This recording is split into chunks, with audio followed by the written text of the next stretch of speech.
let's learn the rest of the first part of this week's Torah portion. It's talking about Abraham buying a plot of land for Sarah. So the last time we learned that Abraham, he wanted to Hebron. This is all in the land of Israel, and technically it all belonged to Abraham anyway, because God gave it to him. But he didn't really give it in an official way.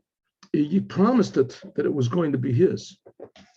So Abraham hadn't really taken possession of it 100%. All he had was God's promise, which was pretty good. But on the other hand, it wasn't 100% his. And here's the one example that Abraham said to the people who were living there. That was the tribe of Chet, the Hittites, I guess. I don't know.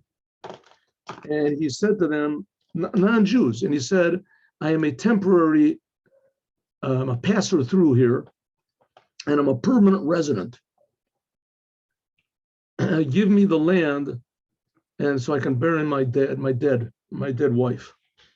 So what does he mean? He's a passer through, or he's a permanent resident? What is he? So Rashi said, if you tell me that you'll sell it to me, then you are you have a right to the land. You're doing what God wants, and I'm only temporary. But if you don't do what God wants and you refuse to sell it to me, then you really have no connection to life. Because who is the father of all life really was Adam. Adam was the first man, and Adam is buried there. There are 4 couples that are buried in this place where Abraham wanted to bury his wife, and he would be there, buried there also. That's one of the reasons why it's called Marata Machpelah. Machpelah means doubled. Some people say because it's a double building, a double cave. Some people say because there was 4 doubles there, 4 couples, Adam and his wife, Abraham and his wife, they were going to be buried there, and Isaac and his wife, and Yaakov and his wife. So Abraham knew that Adam was buried there. So he said to Ephron, you are a relative to Adam, to the first man, only if you do what God says and sell it to me. But if not, then I'll take it. Then you don't even have a right to life, so I'll take it from you. We did this last time. The sons of Chet said to Abram, and they said, listen, my master, you are a prince of God with us. You can take whatever you want to. No one's going to stop you from taking it. Now, Abraham was very insistent. He wants to buy this land.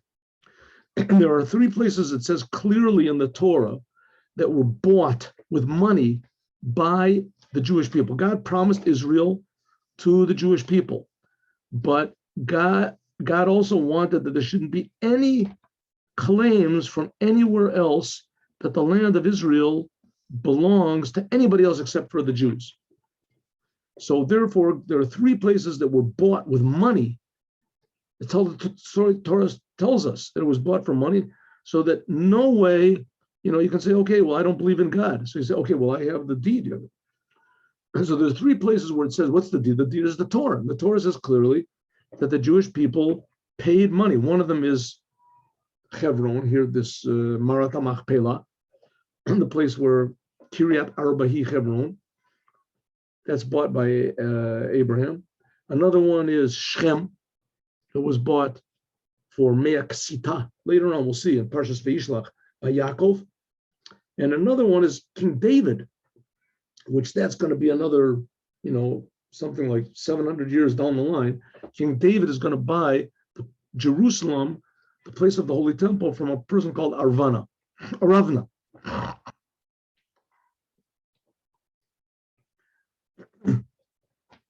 Okay, in any case, these lands belong to us. Interestingly enough, the Israeli government, and not only are they way off the tracks in a lot of ways, especially according to God and the Torah and the identity of the Jewish people, but even in the land, you figure at least they live in the land. These 3 places, Hebron and Shem and the east side of Jerusalem, are the only 3 places in Israel that a Jew can't live. You can't buy a land there. The exact opposite of what is in the Torah. Okay. Anyway, here it was. Abraham buys and he says, I want this land, please give it to me. So Avram bowed down to them. And he said, listen, I don't want this because of the merit of God. I want a bit that to be understood according to everybody, the land belongs to me. And he said, if you want, he said, if you want that I should bury my dead over here, so listen, I want to meet Ephron ben Sochar. Ephron ben Sochar, he was a very rich and important person, and he sort of decided what was going on in this whole place by the Bnei Chet. By the way, it repeats over and over again, the Bnei Chet, the children of Chet, the children of Chet. It repeats it over here 10 times. 10 times, right?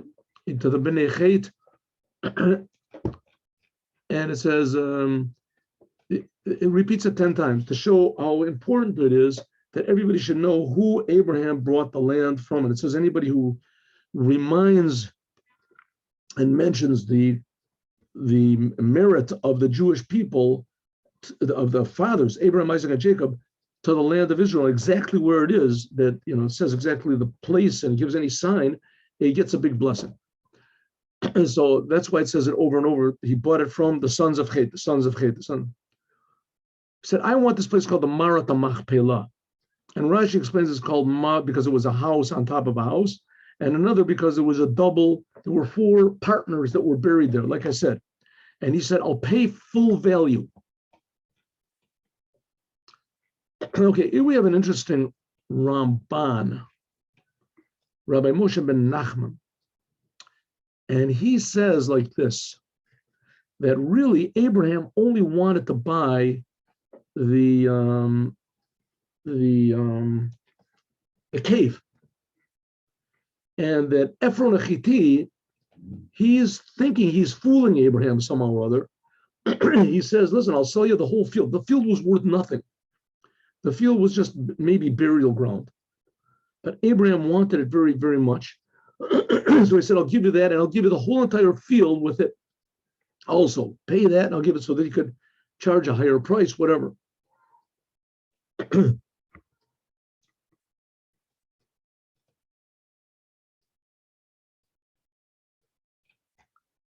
So Ephron is sitting among his people, and Ephron says to Abraham, to everyone in the town, and he says like this, no, my master, listen to me. I'll give you the field and also the cave which is in it, in front of everybody. I'll give it to you. Bury your dead for free. Bury your dead for free. Says, I don't want you to buy it for any money. I'll give it to you for absolutely nothing. Abraham knew that if he did that, he could renege. He could go back on his promise. So Avram bowed down in front of the people of the land. He bowed down. What? To tell them, like he was giving them honor. I admit that this is now your land. But he said to Ephron, and he said like this, please listen to me. I'm going to give money. Take the money from me so I can borrow my debt over here. Right? I want you to take money. You say to me that I should listen to you and take it for free. I can't do that, says Abraham. This is Rashi. I can't do that. But if you'll listen to me, then, and please, you should only listen to me. You should only listen to me. I'm going to give the money. I'm prepared. The money is already prepared by me. I want to give it. The Sophrono says, I'll do what you said. I'll bury my dead there, but I want to give money, and I won't bury her any other way, only if I give you the money afterwards. Please listen to me. So Ephron said, okay, take the field, take the field. What did he feel? He figured, okay, I'll give you the field. You want to pay money? Pay me $3. We'll make it $1, something small. And you could take the money. He said, you know what? $4 million. Arba me'ot shekel kesef beini u'beincha. What is it? But I want to buy it. Okay. He said, between me and you, what is it? Between 2 good friends like us, what is it, right? Put the money down and bury your friend. So Avram listened to Ephron. He gave him all the money. and the son 400 shekel kesef over the socher. 400 shekel kesef means it was over the socher, means it was money that was accepted everywhere. It was large coins, pure silver, that was accepted anywhere. A tremendous amount of money. He said, Vayishkol, he measured out, it's missing the letter Vav. Vayishkal means that that Ephron said a lot, but he didn't do anything. Even a little bit he didn't do. I'll give for free, we're good friends. He took from it big, he took a tremendous amount of money, and this money was acceptable anywhere, right? That anyone will accept it in any place. Some place that there's big shekels, some place there's small shekels. So there he took a tremendous amount of money. And that's what he's saying, that he didn't. Vayishkol Avram, Vayishkol means that he measured out. But it says Vayishkol, without it means he gave him big shekels, big coins, huge coins. The field of Ephron in this place of Machpelah. Okay, now the some places the cave, the burial place of Abraham, is called Marat Machpelah. Some places it says that it's buried in the field of Machpelah.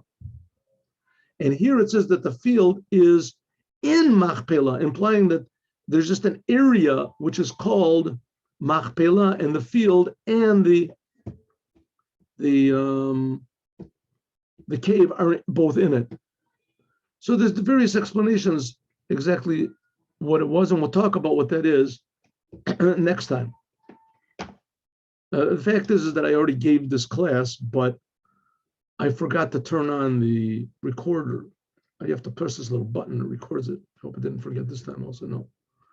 And so I forgot, so therefore I'm giving this over, and I don't have much time, so here we go.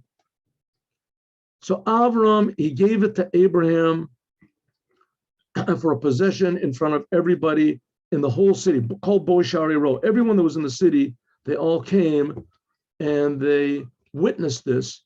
And afterwards, Avram buried Sarah, and it's Hebron in the land of Canaan. Buried his wife over there.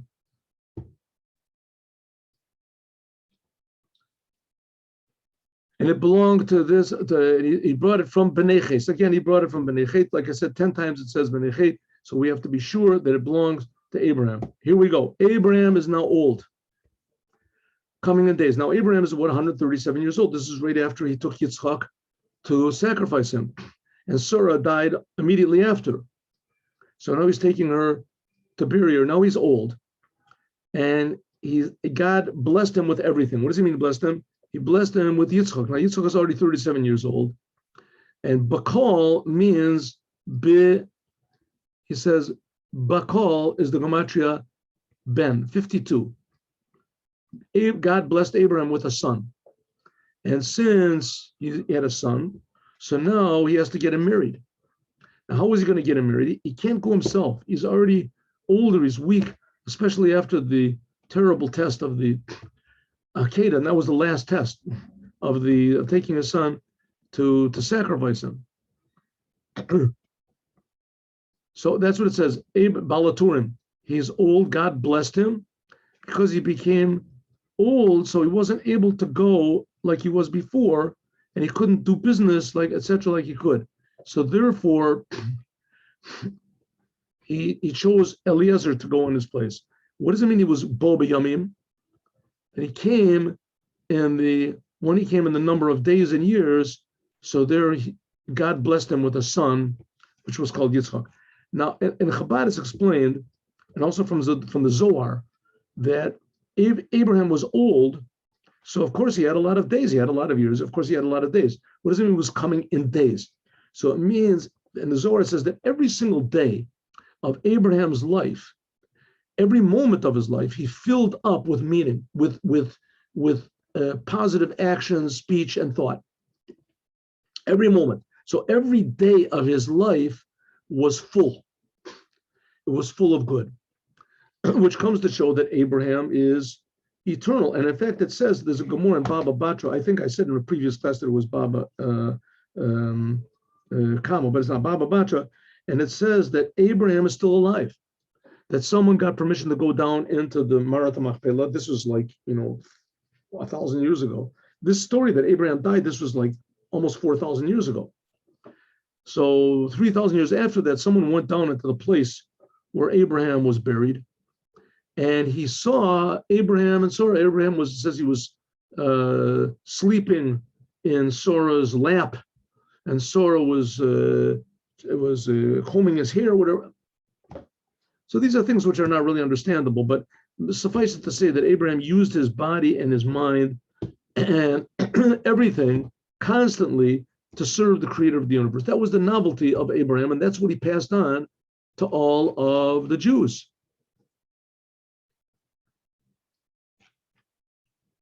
So Abraham said to his servant, the elder one of his house, that ruled over everything that he had, put your hand under my thigh. What does he mean, put his hand under his thigh? When a person takes an oath, he has to take an oath on something that's holy. And at that time in the world, there was nothing that was holy. The only holy thing that was given by God that was permanent in the world was Abraham's circumcision. That was the bris, the covenant. That was as close to, that was the opening way for giving the Torah in the world, to put physicality, holiness into the physical world. So he said, put your hand under my thigh. And that's what he said, under my thigh, because a person that prays has to take something that is a mitzvah, like a Sefer Torah and Tefillin, and the bris milah was the first and the only, at that time, commandment there was in the world. And also it came by means of Abraham to suffer, and it was very dear to him. So therefore he took it. Now this is a very basic thing over here, and we're now going to talk about this. Is so Abraham, in order to give birth to Yitzchak, he had to circumcise himself.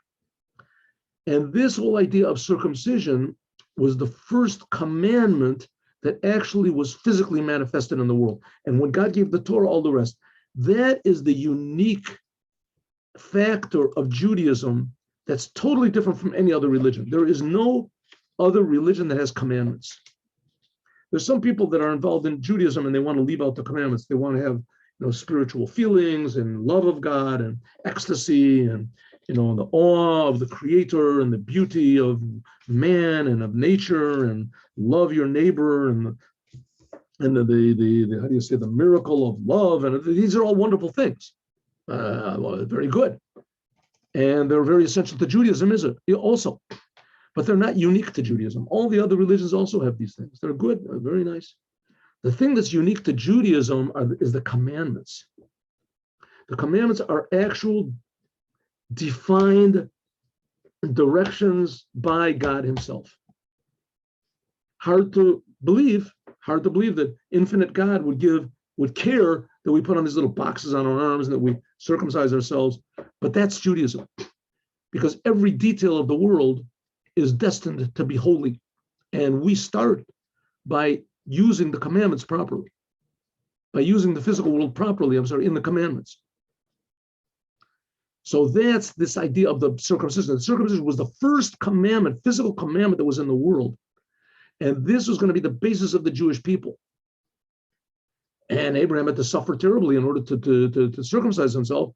And he gave birth to Yitzchak. And we're going to see there's going to be more suffering to come. With Yitzchak also, Yitzchak is also going to have his trials and tribulations, nothing like Abraham. But the word Yitzchak means happiness, tzchok. And that's the secret of happiness, that when you have something that's really meaningful, you're willing to sacrifice everything for it. And that's the whole covenant that God is going to make with the Jewish people. And Yitzchak is going to be the progenitor of all of the Jewish people, as we're going to learn, God willing, more tomorrow. Have a good day with Mashiach. Now, tomorrow, 8:15, we're learning Chassidut.